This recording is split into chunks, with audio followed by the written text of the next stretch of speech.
Stop popping your plosives. Alrighty, I will attempt to stop popping my plosives. Now I have to, you can tell by the nagging, the next person I'm going to introduce is someone I'm in a long-term relationship with.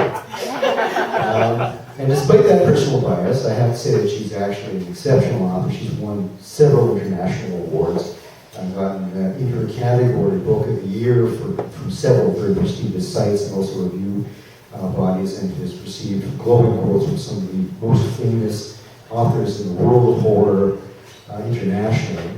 Her book series is called The Chosen Chronicles, and it's a story of Celtic mythological figure who actually comes to life in the almost 1,500 years of history over which he lives and develops. Anyways, I'd like to have everybody give a warm welcome to Karen Dales, author of The Chosen Chronicles.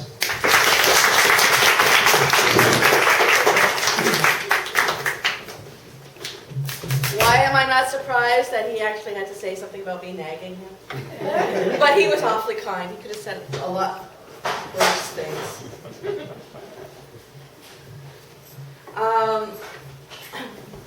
My books are in the Chosen Chronicles are. Don't talk your closest. No, I won't. I don't need it right in my face like that. Our Changeling, Prelude to the Chosen Chronicles, and then Angel of Death, Book 1 of the Chosen Chronicles,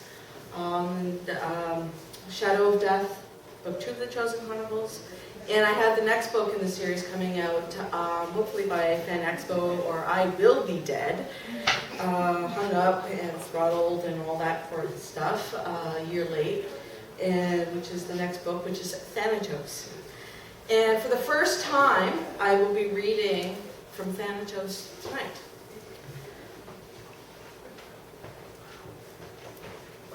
He stood upon a precipice. He could not see and stared out into an immeasurable void. Some sense of self told him his jaw hung slack and his eyes rounded at the sight before him. He had never witnessed such beauty, such serenity, such love in all the years of his existence. There, before him, lighting up the darkness of space, resplendent golden light, golden white spear, radiated brilliant pulsations in perfect symmetry with each other as the light danced around, illuminating the darkness. A part of his mind immediately thought he saw the sun, or any star for that matter, but the beauty and the emanations of light reminded him more of a lotus flower of 1,000,000 resplendent petals. Awestruck, he watched this beautiful celestial flower. His spirit craved to be enfolded into the loving petals of light. Yet he remained rooted to his unseen escarpment. A flicker of movement appeared, and he widened his attention to the darkness around the luminous flower. If he had breath, it would have caught in his throat. Instead, tightness encircled his being at what he witnessed. Countless upon countless pinpoint lights sparkled in rows as if they were pollen. But instead of floating outwards into the black void, these lights flickered towards the center of the starflower.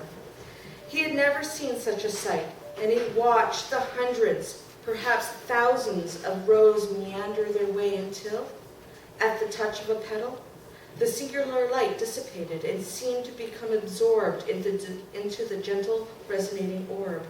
He could not comprehend what he witnessed, and curiosity focused his sight upon a small smattering of lights as they floated in its oblique path.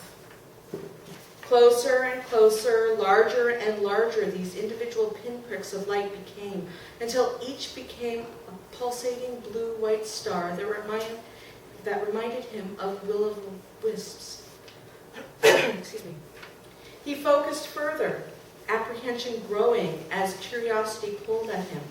The lights became more defined, as if he were standing right beside them, floating with them, towards the starflower, until the circle of light that he had originally perceived changed form. Each light was in fact the illuminated outline of, he couldn't believe what he saw, a person. The closer he examined them, the more he saw of their features. It was almost as though they were drawn with sparkling chalk on a black chalkboard, but he knew to the depths of his core that this was not the case. He stared in wonder at the cragged face of an old man, his eyes sparkling with awe, his face slack with desire, and a smile of pure bliss adding to his serenity. Baffled by what he saw, he turned his attention to other lights. Surprise filled him as the outline and then a form of a child of about 12 coalesced before him. The girl was bald and wore what appeared to be a hospital gown. The outline of a teddy bear was clutched in her arms, and her face was sad, resolute, that slowly blossomed into peacefulness as she moved towards the starflower. In her place, a new form floated. A confused-looking man in what appeared to be torn or burnt clothes led a procession of similarly dressed individuals. Many had shock, fear, and sadness marring their appearance until they floated closer to the beautiful pulsating flower. He watched the throbbing light envelop them, succoring them, and lifted them up until their faces filled with wonder and love. What is this place? The thought punched him hard in the center, and he found himself back on the precipice, staring at the solar lotus, and the thousands of lights that floated to its core. Shaken, he lifted his hands to brush his long hair in an effort to gain some semblance of self, only to have his hands halt before his face. Fear gripped him as he turned his hands over and back, examining them, for they appeared to be made of the same light and translucency as the dots streaming to the flower. Panic struck, his focus went to his body. He knew before he saw what he would find. He could not gasp. He could only stare dumbfounded. Am I dead? This reading brought to you by the works of Stephen B. Pearl. For more, visit my website at www.stphenperl.com. That's www.stephenpearl.com.